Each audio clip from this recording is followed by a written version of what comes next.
Hey everybody, Ed Homewood. I hope everyone's doing well today. Today is going to be an interesting review. It's going to be kind of a twofer. We're going to talk about the Electrocompaniet EC 4.8 Mark II preamplifier, and we're going to talk about the AW300M monoblock amplifiers. So do me a favor, please. Sit back, relax, and we'll get going on this kind of long review.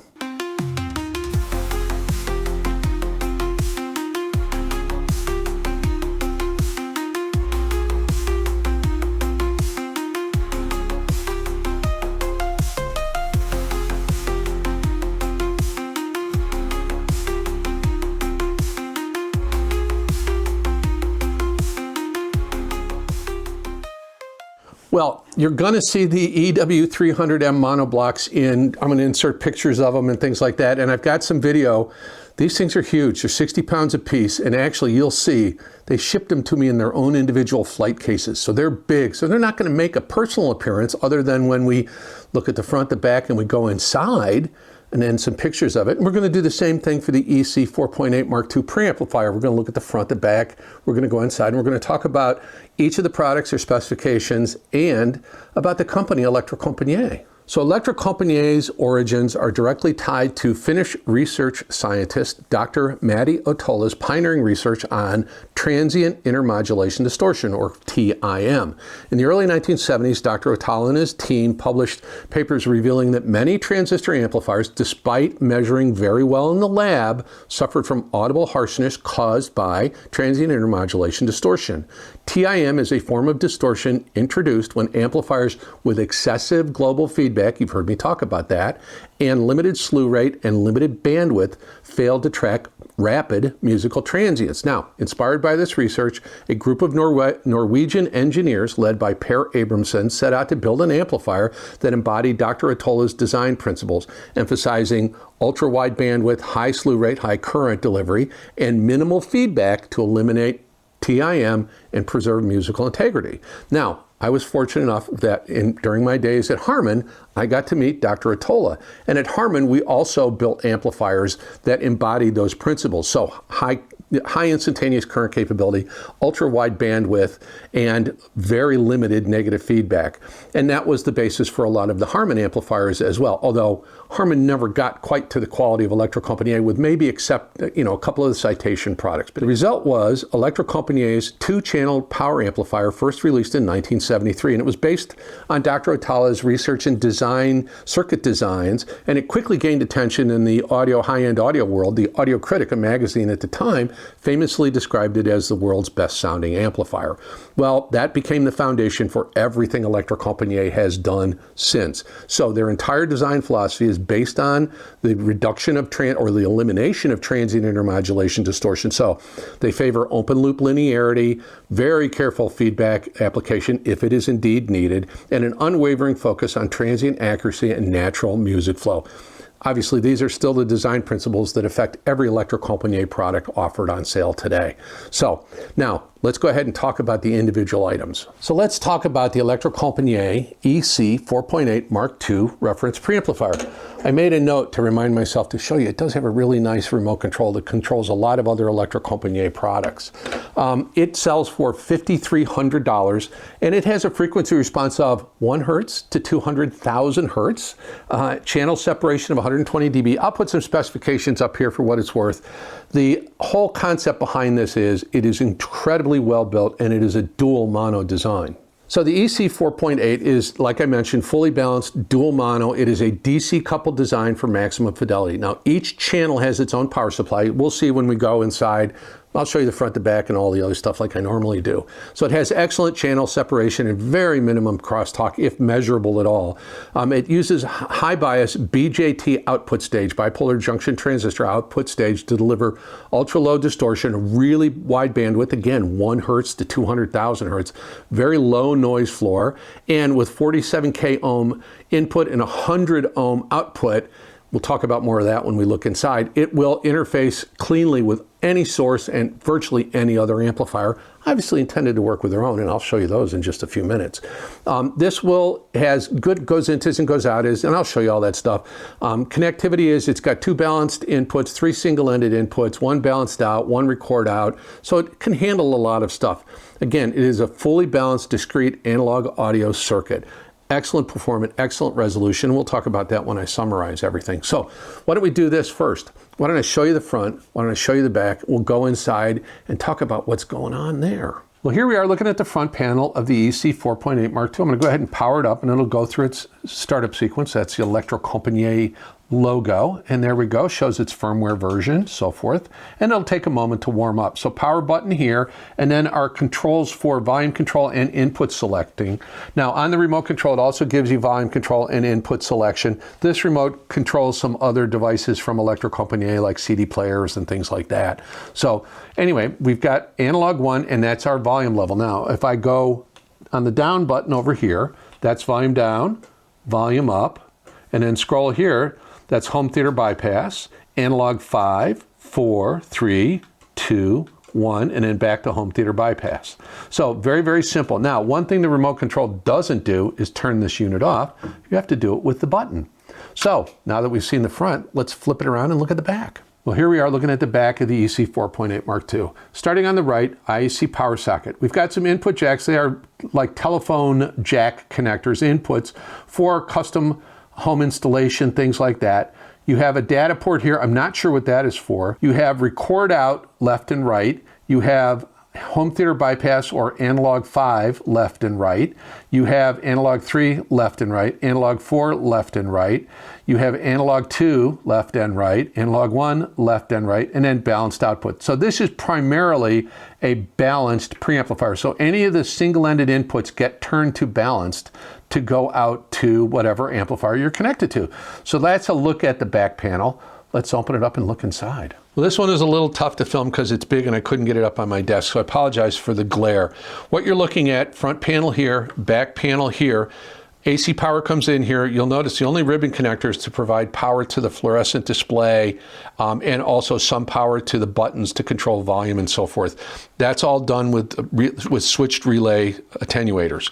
So 2 large, very large Nortel toroidal transformers. They're very large for preamplifier. Dual mono designed completely. Fully independent power supplies. Now, the preamp uses what are called BJTs, or bipolar junction transistors, and they run it in Class A or near Class A, according to Electrocompaniet. They run with a very high bias current, so they stay in their linear operating region for the entire audio waveform rather than switching on and off like a Class B or Class AB amplifier. The benefit of this is greatly reduced crossover distortion. I'll put in a graphic of a Class A waveform versus a Class AB where you see the crossover distortion or notch distortion. Notch distortion is often the most audible form of solid state distortion. Now the result is you get much smoother, much better mid-range treble, much more dynamic sound. Now, this has a very low output impedance, much better drive capability. It means it can drive long interconnects on a problem. It provides a lot of voltage to the amplifier. It can drive very difficult amplifier loads if needs be. It also has very improved linearity because of the dual mono design and the BJTs running in Class A, and a high slew rate. Now, the benefit of that is lower harmonic distortion and lower intermodulation distortion, transient intermodulation distortion, with cleaner high frequency performance and much faster transient response. This is a much more thermally stable preamplifier because of this design. The transients are well reproduced.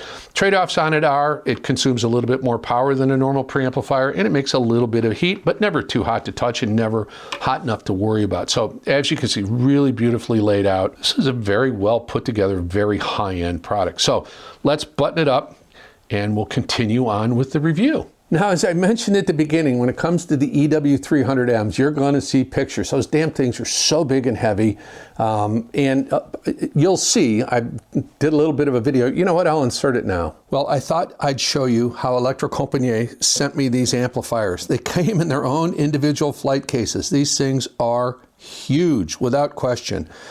60 pounds a piece. So this is your look at them. While I do the review of them, you're going to see pictures of them. I'm not going to be able to put these up on a table or anything else, and I'm not going to lay down on the floor so you can see them and me in the same shot. But anyway, that's how big those damn things are, and they're magnificent. So anyway, I thought you'd enjoy that. Let's get back to the review. Well, as you can see, they shipped to me in their own flight cases. They're beasts. They're really interesting. So the AW300M sell for $30,000 for the pair. They are extraordinarily powerful. At 8 ohms, they're 300 watts, 4 ohms, 600 watts. At 2 ohms, it is a kilowatt. Now here's the cool thing, and again, this embodies Dr. Atola's design philosophies. The frequency response is 0.5 hertz to 220,000 hertz. THD is very low. I'll put specs up here. Input impedance of 330 kilo ohms. Great gain. It's 29 dB a gain, which is very good for most amplifiers. Very high slew rate. DC output voltage is less than 5 millivolts. And again, they weigh 30 pounds. They're a real beast to move around, let me tell you. Well, as I mentioned in the company history, obviously the Dr. Atola's research on TIM and open loop, using open loop gain and very limited negative feedback, really wide bandwidth, our design philosophies, and building on that legacy, the 300M, picture there, is meticulously engineered. They're mono amplifiers. Huge power on reserve, vanishing low distortion. It is direct coupled. You'll see when we go inside, there are absolutely no capacitors in the signal path at all. It has 110,000 microfarads worth of power supply, and 800 VA shielded toroidal power transformer and all that. And again, we'll talk more about the technicalities of it when we look inside. But as far as showing you the front and back, I'm going to show you pictures. I did some B-roll, talked about how I had them connected up. So I'll insert that video now. Well, I apologize for some shaky camera work. I'm going handheld. I wanted to show everybody kind of the setup I'm using right now to test the MagnaPans. You'll notice those are the 2.7X's right there. And then back in the corner there are the 2.7I's, and then there's some Morel speakers back in the back. Right now I'm running everything, and this is the review for the Electrocompaniet. So those are the AW300M mono blocks, and I'm running them off the EC 4.8 Mark II preamplifier, and then I'm doing a couple interesting things on sources and with other connections. So let's get in tight here. What you'll see is a vintage Harman Kardon CD player, 5-disc carousel CD changer, that I'm taking the coax output of, and I'm running it into the wired for sound Remedy reclocker, which is a SPDIF reclocker. You don't need USB, and that output is going into the live harmony on optical.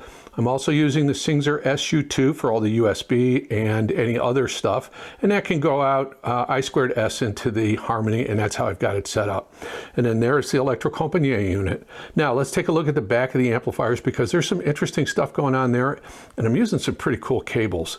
So let me reconfigure. So rather than just do a traditional look at the back of this, I want to show you how I've got it connected up, because I think it's really, really interesting. So we've got Wire World Stratus power conditioning power cable coming in.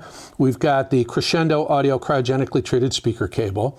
I've got the Wire World Eclipse balanced cable coming in from the preamp, and a Wire World Stratus going into the subwoofer, and I'll show you that in just a second.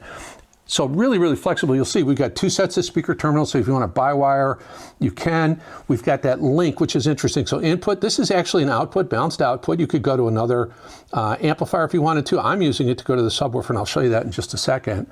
And then we've got a ground cable if we need that. And then of course, master power switch.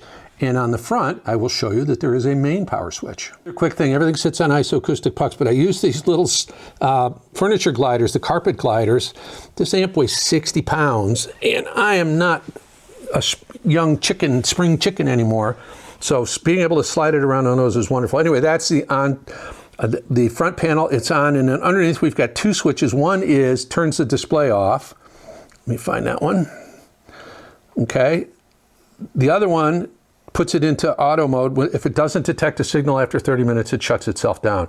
That's a really nice feature. So that's a look at the front of the back of the EW300M. Let's take a look at how I've got it wired into the subwoofer. So here we are looking at the back of the SVS SB5000. And again, it's got its own app that you can run into. It's got line level, and I'm using the balanced coming out of the link on the back of the AW300M to run into the subwoofer because the preamp from Electrocompaniet doesn't have a subwoofer output or a line level output.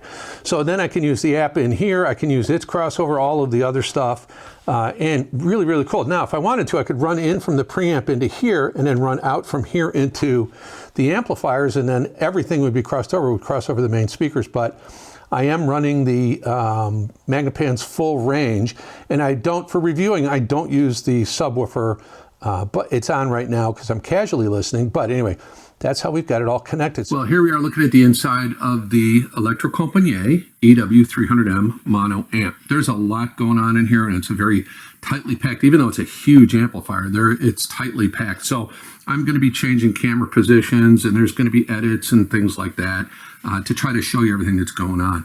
Basically, under this cover is an 800 VA toroidal transformer, and what this cover does is it electrostatically and magnetically shields that transformer. Now, it has built-in DC and high-frequency mains filtering. That's somewhere down there. Fully independent power supplies for input-output stages. It is a pure Class A input stage.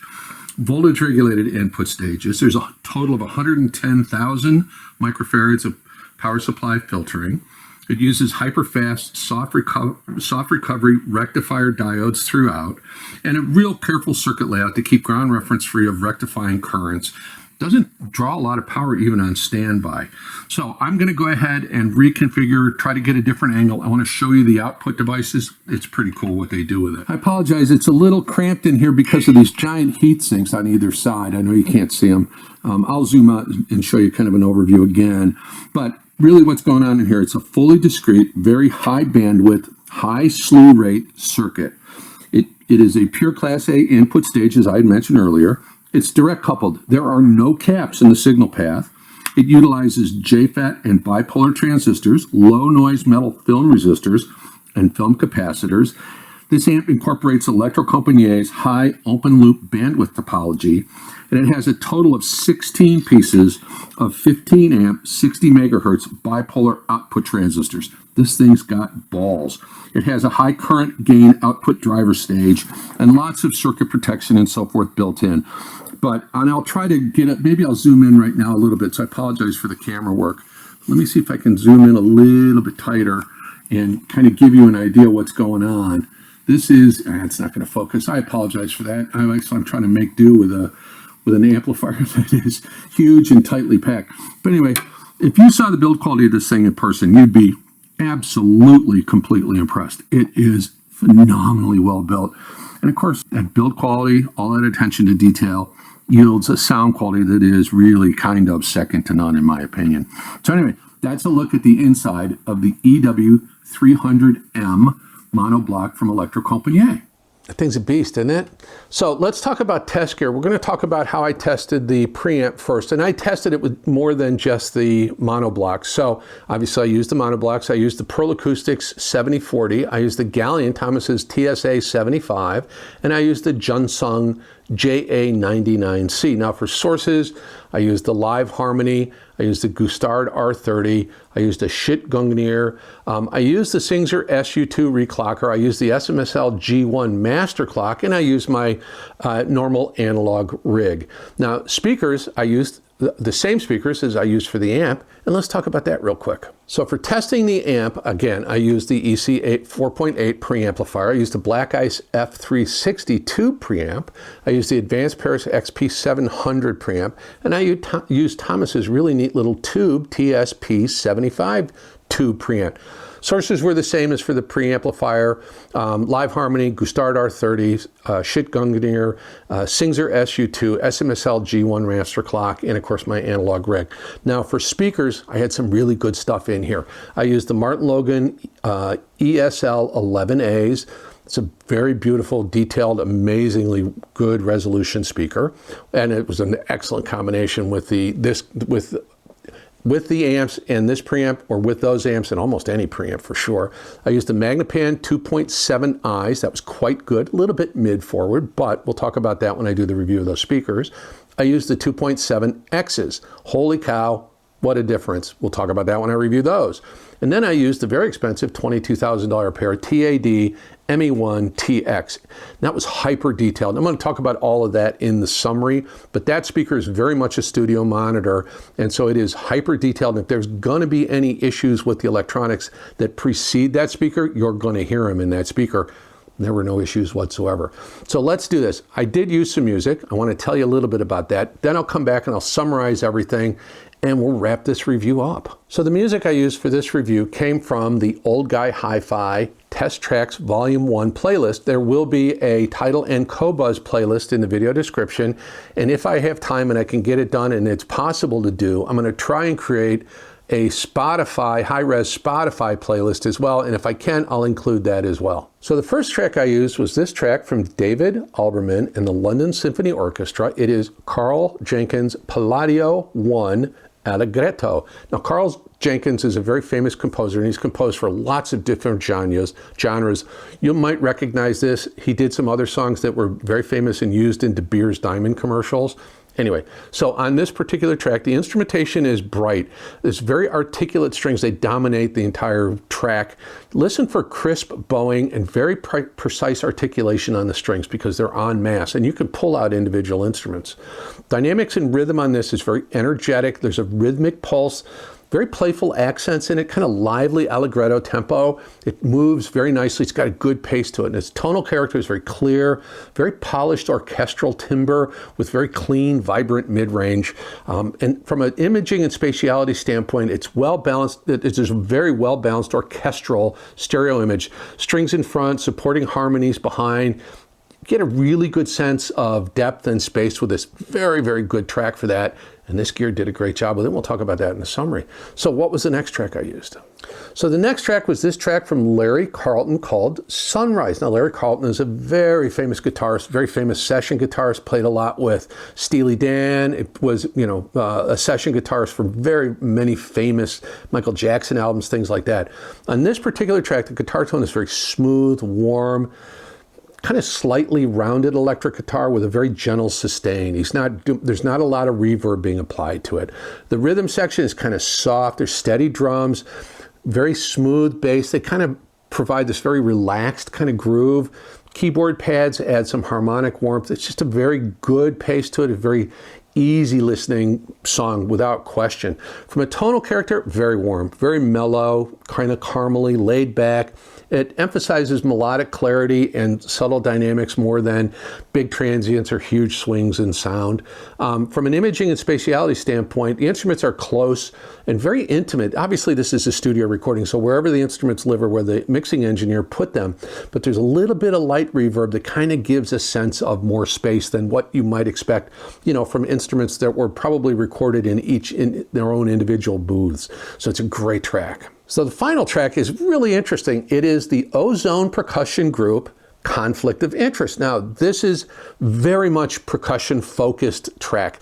Dense layers of drums and percussive instruments, complex interlocking rhythms, very dynamic, loads of texture, constantly shifting intensity from quiet, intricate patterns to full throttle ensemble hits. Just really dynamic, a lot of transients. The tonal character on this is very kind of sharp, metallic, earthy percussion tones. Each instrument is distinct in timbre because there are so many different percussion instruments. From a spatiality standpoint, this is a very wide stereo image. The rhythms often bounce across channels for really, really kind of lively, very immersive experience. It is a wonderful track, and the transients and the dynamics are this is a great test for a good system.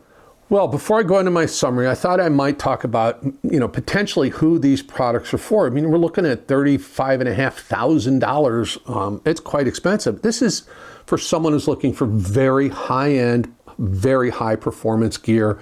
Without breaking the bank compared to some of the competition. If you look at Dan D'Agostino stuff, you look at T+A, you look at some of those really high-end, I don't know if they're still in business, Dartzeal, you've got amplifiers, monoblock amplifiers that are $100,000 a piece. So this gives you that level, very close to that level of performance for a fraction of that cost. And I know that sounds you know, yeah, $30,000 a lot of money, but for the performance level, you can compare this to amplifiers costing twice as much. So this is also for someone who has very hard to drive or very demanding speakers. Wilson Audio, Music, Magico, Legacy, those kinds of designs, you know, maybe the large double panel Magnapan 30.7s, something like that. It's also the right product for someone looking for amp and preamp that is very true to the source and very, very high resolution. So obviously you've got to be a well-heeled audiophile to consider these kinds of products, but you guys are out there. I know you are. I wish I was one. Anyways, why don't I go ahead and we'll summarize my thoughts on this and then we'll get out of here. So in summarizing this, I'm going to do the preamp first, then I'm going to talk about the amplifiers second. So the preamplifier is very, very detailed, and I ran it with a couple of different amplifiers, as I mentioned. The best combination I found was the Pearl Acoustics 7040, which is a Purify Class D, very powerful, very clean amplifier. And it has two settings on it. It has kind of a detailed setting, and it has what they call subtle, or what I call old guy hi-fi setting.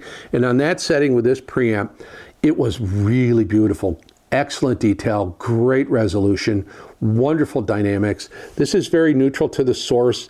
It is very clean. It is very detailed. Depending on the amp, it can be a bit hyper detailed, or depending on the speaker combination, it can be hyper detailed. So this on the 7040 with the TADs, that was very detailed, not hyper detailed, but it was quite detailed. And that's just a characteristic of that speaker. And I think this preamplifier has really good resolution and has a bit of a focus on detail.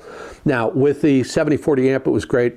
I'll talk about how this performed with the monoblocks in just a second. On Thomas's amp, it was very good. There are some limitations to Thomas's amp given its price point, but it is quite a good amplifier. With the Junsung, which is a big Class A amp, there was a very good combination. That amplifier tends to be a little detailed as well, and with this preamp, maybe a little too etched in the high frequencies, but overall not a bad combination. It performed well with all the speakers. You know, it sounded good. It sounded amazing with the Martin Logan, sounded really good with the Maggies as well. And again, the TADs tend to be a little bit hyper detailed. So let's talk about the amplifiers. So the AW300Ms, these are the towers of power, man. I'm telling you, they are as good as any amplifier I can ever remember hearing. Maybe the best I've heard. And certainly within this price range. I mean, there are amplifiers that cost twice, three times as much that might sound better, but it'll only be incrementally better. Like I said in the Who's This Product For, these are giant killers. I think you can compare these to amplifiers costing upwards of $60,000, $70,000 a pair without any problem whatsoever. I love the design philosophy.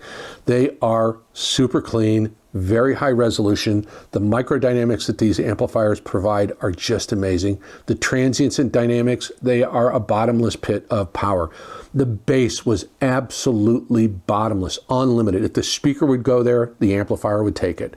And just so fast sounding, beautiful. Kick drums, anything, any crescendo of any sort would just go on and on and on and on and on. Felt like it was completely unlimited. And then when it finally did tail off, that decay was just gorgeous. Now, some of that depends on the preamplifier. So let's talk about that real quick. With the tube amplifiers, obviously some of that, you know, you get that 3D holographic tube soundstage. But remember, at least in my opinion, those tube sound stages they're beautiful and they're lush and they're very, you know, wide and deep and those kinds of things, but they're kind of diffuse in their focus. They'll have a good center image, but instrument placement's a little bit diffuse, but it's that lushness, it's that warmth, and that's what we're going after with those tube preamplifiers. With a solid state preamplifier like the Advanced Paris XP700, you get the warmth, but you get a much better soundstage. Advanced Paris products do an amazing job with soundstage, and the XP700 is no different. Its soundstage was huge. On the EW300Ms, it was immense. On the Magnapans, it was wide, tall, good focus in the center. Maybe a little bit not so laser focused instrument placement in the soundstage. Depth was very good. Just beautiful, very, very rewarding. Now, with the Martin Logans, the soundstage was more focused. The center image was still just as laser focused as on the Maggies, but I thought there was a little more image depth. Now, putting this into the system with those speakers on the Magnepans, the soundstage got deeper and got better focus. It was still wide, tall, all of those wonderful things, a little more detailed. With the Martin Logans, again, a little more bass because they have, subwoofers built into them or powered bass module built into them. Again, a little deeper. Again, better focus than with the Advanced Paris, but just deep, immense. I mean, I could point at instruments, especially on the David Alberman and LSO track. You could they're all right there. Just beautiful. The strings were wonderful. Mass strings were easy to pull out of the mix. This preamplifier, I think, lends itself toward detail, and the amplifiers will just deliver whatever signal they're given, and they'll deliver that signal unfettered and with all the power you could ever ask for. Just an amazing combination. Beautiful, smooth, detailed, so high end, so high resolution, and I don't want it to sound like it's resolution above everything else, but there is a lot of detail. Leading edges and notes are really well defined. Transients hang beautifully. Decays are well defined. Microdynamics are well defined. Dynamics overall are amazing with this preamp. Has a lot of voltage to swing on it. And again, that really low negative feedback or virtually no open loop design amplifier. Oh man, the sound is just immense and clean and powerful. And I've been listening to these things for a long time, and I don't really want to give them up. I can't afford to buy them. Anyway, highly recommended. If you're looking for mono amps, these things are amazing. If you're looking for a really high-end combination, you can't do it for twice the money. You couldn't do better than the EC 4.8 Mark II and the AW300M monoblocks. So, again, just tremendous sense of effortless power. I never felt like there was any strain at all. Even driving the Maggies, just handled everything with ease and gusto. Well, before I sign off, quick shout out to Mike Holm and the team at Home Audio. Now, they did not loan me this gear. I got this direct from the manufacturer, but Home Audio is Chicagoland's premier Electrocompaniet. I think they're the only Electrocompaniet dealer in the city of Chicago. So if you're looking for really good high-end products, Electrocompaniet and many other brands, please stop by Home Audio in Woodridge, Illinois. There'll be a link to their website and a link to their phone number in the video description, so please check them out. Well, that was a bit of a long review, and I appreciate your patience sitting through it. I hope it was worthwhile. I hope it was worthwhile enough for you to consider giving me a like, consider subscribing, and possibly ringing the bell to get notified when I release another video. Your subscription does help this channel, and it is my current subscribers and channel members that help me get this product in for review, so I owe them a big thank you. But please consider subscribing so I can continue to get fun stuff like this in. There will be a link to, as I mentioned, Home Audio's webpage and phone number. I have no affiliation with Mike and the team there other than their friends. There will be a link to Electrocompaniet's website if you want to do a deeper dive on their products or find out more about the company and other products that they offer. There will be a Tidal, Qobuz, and possibly, no promises, Spotify link to the Old Guy Hi-Fi Test Tracks Volume 1 playlist in the video description. There will be in the pinned comment and video description a channel membership link if you're so inclined. There will be a link to the Community Post playlist. You got to check that out. There's some great music there. There are some affiliate links in the video description. You guys know the drill on that. Comment. Let me know your thoughts.